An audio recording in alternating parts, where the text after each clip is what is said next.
If I was your best friend, I'd want you around me all the time. Can I be your best friend if you promise that you'll be mine? Ownership rights, but I felt like I was stealing from God, because that's how serious I was about like really walking in this. I kind of felt like, well, I really wanted this for me. And if there's anybody that has ever got to the point of anything in their life where they really wanted something for themselves, they started to dive deeper into the details of what it took to achieve it. And just kind of blocked out the distractions. And so that's what I started to do. And it was a process. It was a intense process, right? Because different people start dissing you. Yeah. Different people, and I don't mean dissing you in like necessarily the obvious ways, but it's like the subtle ways, like, oh, I can't, different. right? Yeah, I can't get what I want from you, so I'm going to make up a reason as to why we're going our separate ways, or why I'm less engaging, or why.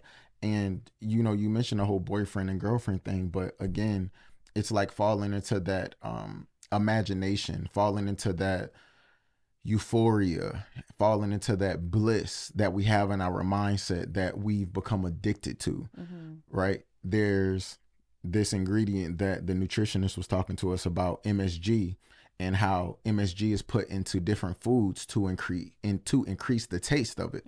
But it doesn't increase the healthiness of it. It increases the taste of the unhealthy thing.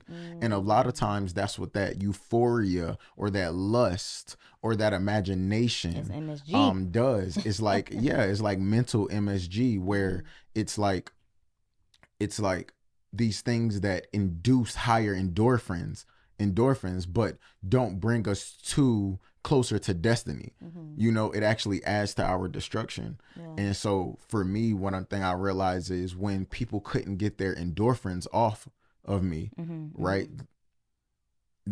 their reaction to me was a little bit different as well. So those boundaries kind of came, the reality of me creating those boundaries came with hurt as well.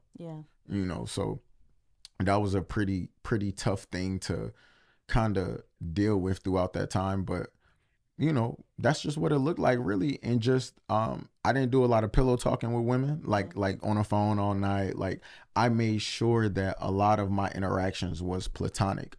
And fellas, let me tell you, and ladies out there, let me tell you too, even throughout this time of me building these boundaries, there was still times that I ended up falling short as an individual, like, and giving into one of those moments of lust. However, one thing I will point out is that I didn't fool myself, right? And what I mean by I didn't fool myself was I wasn't lying to myself when I wasn't leading people on, right? When it happened under the understanding that I know that he slipped up when we did this. Like, they knew that, right? It wasn't this, oh, I got a connection with you and I'm just so in bliss with you, or, oh, this emotional thing or whatever. Like, no, it was like, oh, a heat of the moment kind of scenario situation that really was avoided a lot of times. But on the times where in the midst of me building my boundaries, that where those cracks were is where it still happened, however, I just want to make sure that it's clear that it's not about you being perfect, and it's not about you failing. It's about you not staying down. It's about your bounce back game. It's about the fact that you stay focused on who you're looking to become, what you're looking to obtain, and what you're looking to achieve. So I just want to make sure I point that out, because I don't want to make it seem like, oh, I just created these boundaries and it was hard, but I did it and it was all good. Like, no, because it is a process, and you have to make sure that you embrace God's grace within that process to let the process finish its work.